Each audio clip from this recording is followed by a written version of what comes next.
가라사대 너희는 온 천하에 다니며 만민에게 복음을 전파하라. 오늘은 마가복음 16장 15절의 말씀, 절대 가치의 사명이라는 제목으로 말씀 전합니다. 중국 동북 삼성, 곧 길림성과 흑룡강성과 요녕성은 겨울이면 영하 30도를 오르내리는 끝없는 허허벌판입니다. 10월 하순만 되어도 이미 영하의 찬바람이 살을 에입니다. 하얼빈은 흑룡강성의 수도요, 안중근 의사가 하얼빈 플랫폼에서 기차에서 내린 이등방문을 권총으로 쏜 의거의 현장입니다. 지난 2016년 10월 26일이 의거 107주년이었습니다. 장춘에서 특급 열차를 타고 200km가량을 달리면 하얼빈역입니다. 하얼빈역에서 특급 열차를 타고 약 300km를 가면 사평역입니다. 하얼빈역은 진보다리를 잔뜩 든 승객들로 붐빌 뿐입니다. 그런데 매년 안중근 의사 의거 기념일이 되어도 이를 위한 기념행사를 하지 않습니다.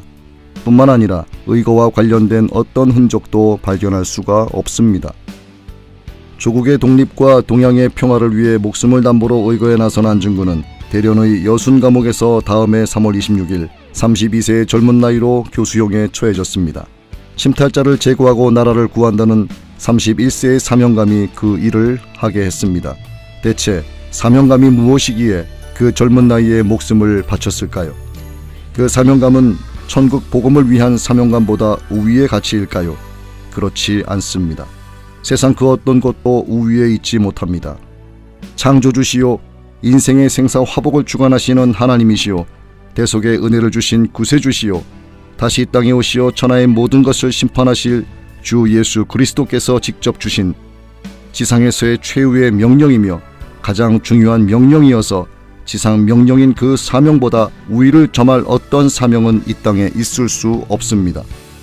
그리스도인은 천상천하의 모든 권세를 가지신 주님으로부터 선교의 명령을 받은 선택된 사람들입니다. 교회는 이 사명을 위하여 존재합니다.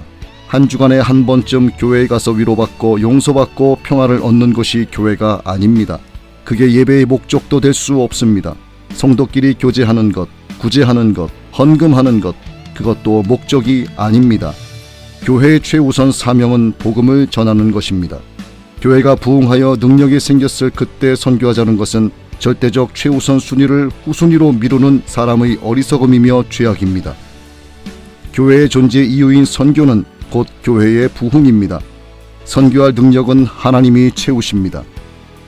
중국 상류사회의 중국인 사업가들도, 중산층도, 평범한 인민들도, 그 주변의 모든 사람들도 전도하여 안수기도만 하면 감격하여 눈물을 흘립니다. 그들은 만나는 사람마다 전도합니다. 고위층 공산당원도 전도하였습니다. 은혜 충만하여 귀양에서 동료 인민위원들을 전도하겠다고 결단합니다.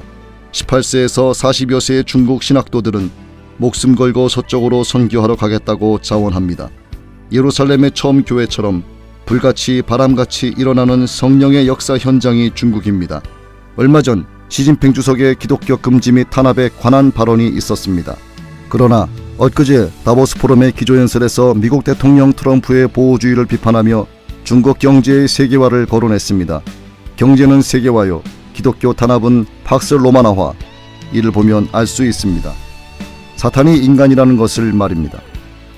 하지만 뜨거운 신학도들과 성령으로 충만한 성도들은 천국의 소망을 품고 인내하며 믿음을 지켜나갑니다. 그들은 전도하지 않는 성도는 천국 못 간다고까지 말합니다. 천국을 믿는다면 어떻게 전도하지 않을 수 있느냐는 것입니다.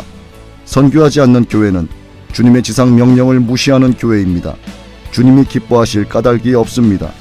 그러고도 부흥을 원합니다. 하나님 나라의 부흥과 선교의 완성은 제자리에 앉아 입술로 하는 것이 아닙니다. 천국 복음을 전하는 사명보다 우위의 가치를 둔 사명은 없습니다. 세상 그 어떤 것도 우위에 있지 못합니다.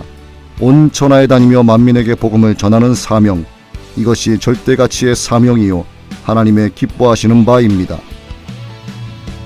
하나님의 지혜에 있어서는 이 세상이 자기 지혜로 하나님을 알지 못하는 고로 하나님께서 전도에 미련한 것으로 믿는 자들을 구원하시기를 기뻐하셨도다.